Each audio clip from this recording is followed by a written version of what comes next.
परिणाम के न करे द्रव्य दुई दुई परिणाम एक द्रव्य न दुई एक करे तुति दुई द्रव्य बहु न करे दुई करे तुति एक द्रव्य न दुई।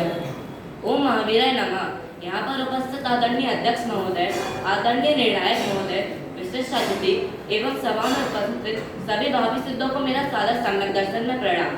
तो आज की प्रवर्तमान ज्ञान गोष्ठी में मेरा केंद्र बिंदु है कर्मों के अनादिपने की सिद्धि और जीव और कर्म में भिन्नता।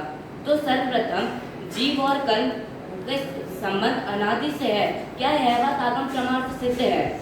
हाँ, यह बात आगम प्रमाण से सिद्ध है। आचार्य उमा स्वामी अपने तत्वार सूत्र के दूसरे अध्याय के 41वें सूत्र में लिखते हैं, अनादि संबंधे च, अर्थात अनादि काल से जीव और कर्म का संबंध है। यह दोनों अलग अलग चीजें हैं। जीव अलग है और कर्म अलग है। जीव कर्म रूप नहीं होता और कर्म के परमाणु जीव रूप नहीं होते। जैसे खदान में से सोना निकालते हैं तब सोने के ऊपर कचरा जमा रहता है, फिर जिस प्रकार सोने और कचरे का संबंध है उसी प्रकार जीव और कर्म का संबंध है। फिर सुनार उन्हें तपाकर, सोने को तपाकर कचरे को अलग करता है। उसी प्रकार हम अपनी पुरुषार्थ के बल से इस कर्म रूपी कचरे को निर्धारित करके मोक्ष पद प्राप्त कर सकते हैं। अब यह बात तर्क प्रमाण से भी सिद्ध है। जैसे अगर कर्म के निमित्त बिना जीव के रागादि कहे जाए तो रागादि आत्मा के स्वभाव हो जाएंगे, और आत्मा का स्वभाव तो ज्ञान दर्शन नए है और रागादि हमें बाहर से दिखते भी हैं। और फिर अगर कर्म का निमित्त नहीं होगा तो फिर आत्मा के स्वभाव कहे जाएंगे, और जो पर के निमित्त बिना होता है उसी का तो नाम स्वभाव है। अब मैं बताऊंगा जीव और कर्म में भिन्नता। तो जीव और कर्म में भिन्नता यह बात क्या आगम प्रमाण से सिद्ध है?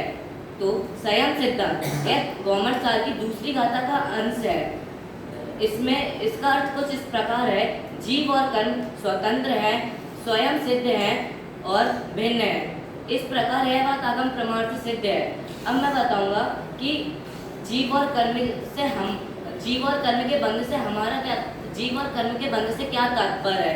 जिस प्रकार दो पुद्गल गुण की पर्याय चिकनाई और खुरदुरेपन को लेकर बनती है, उस प्रकार जीव और कर्म का बंधन नहीं है। जीव और कर्म एक क्षेत्र अवगाय से निमित्त नैमित्तक संबंध है।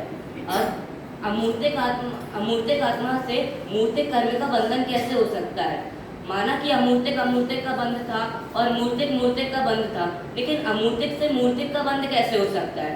तो जो इंद्रिय गम व्यक्त इंद्रिय गम में स्थूल